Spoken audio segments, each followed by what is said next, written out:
অবশেষে সুপ্রিম কোর্টে বাংলার সরকারি কর্মচারীদের ডিএ মামলায় বিরাট আপডেট। খুশিতে আত্মহারা সবাই। এই মুহূর্তে সবচেয়ে বড় খবর এবং পশ্চিমবঙ্গের সমস্ত রাজ্য সরকারি কর্মচারীদের সুখবর।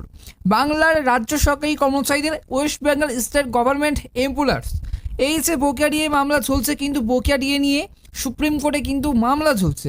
বহুবার শুনানি দিন তারিখ সামনে এলেও কিন্তু সময়ের অভাবে মামলা ওঠেনি সুপ্রিম কোর্টে। গত 8ই মার্চ শেষবার সুপ্রিম কোর্টে কিন্তু বাংলার বকেয়া ডিএ মামলার ডিয়ানেস অ্যালোনেস বা ডিএ শুনানি হওয়ার কথা ছিল, তবে সেই দিনও কিন্তু শুনানি হয়নি, ফের তা কিন্তু পিছিয়ে গিয়েছে। তবে এই মুহূর্তে কি জানা যাচ্ছে অবশ্যই জানাবো আজকের এই ভিডিওতে। আজকের এই ভিডিওটি কিন্তু অবশ্যই প্রথম থেকে শেষ পর্যন্ত দেখবে। তার আগে বন্ধুরা, আমাদের এই চ্যানেলে যদি নতুন হয়ে থাকে অবশ্যই চ্যানেলটিকে সাবস্ক্রাইব করে পাশের বেল আইকনটা অবশ্যই ক্লিক করে রাখবে। কি জানাচ্ছে, আগেই জানা গিয়েছিল যে গরমের ছুটির পর আগামী 15 জুলাই বকেয়া ডিএ মামলার শুনানি হওয়ার সম্ভাবনা রয়েছে এবং সুপ্রিম কোর্টে সেই তারিখেই কিন্তু মামলাটি তালিকাভুক্ত করা আছে। শুনানি হওয়ার কথা বিচারপতি ঋষিকেশ রায় এবং বিচারপতি প্রশান্ত কুমার মিশ্রের ডিভিশন বেঞ্চে। যদিও 15 জুলাই মামলাটি উঠলেও এর শুনানি হবে কিনা তা নিশ্চিত ফের আশঙ্কা দেখা গিয়েছে।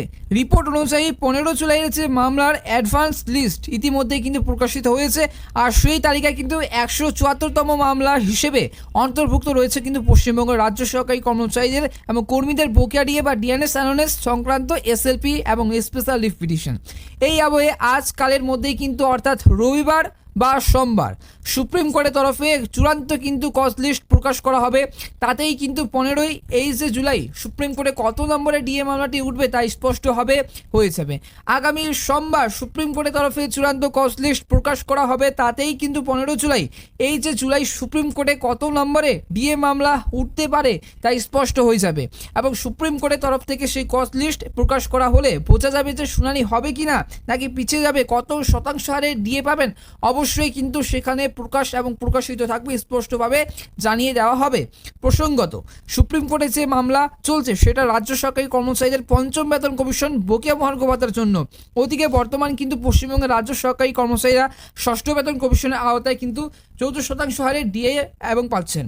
14% হারে ডিএ পাচ্ছেন বর্তমানে পশ্চিমবঙ্গের সমস্ত রাজ্য সরকারি কর্মচারীরা কিন্তু 14% হারে ডিএ পাচ্ছেন। এবার গত 2022 সালে যে নভেম্বর মাসে সরকারি কর্মচারীদের এই যে ডিএ নিয়ে কলকাতা হাইকোর্টের রায়কে কিন্তু চ্যালেঞ্জ করে শীর্ষ আদালতে এসএলপি দাখিল করা হয় এই যে মমতা বন্দ্যোপাধ্যায় সরকার, সেই সময় থেকেই কিন্তু ডিএ মামলা ঝুলছে সুপ্রিম কোর্টে।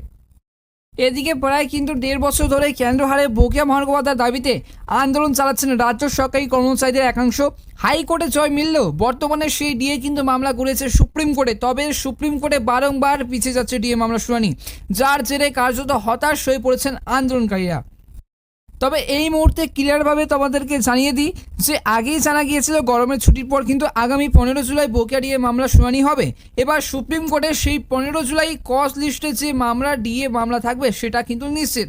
আগামী 15 জুলাই ডিএ মামলা শুনানি হতে চলেছে।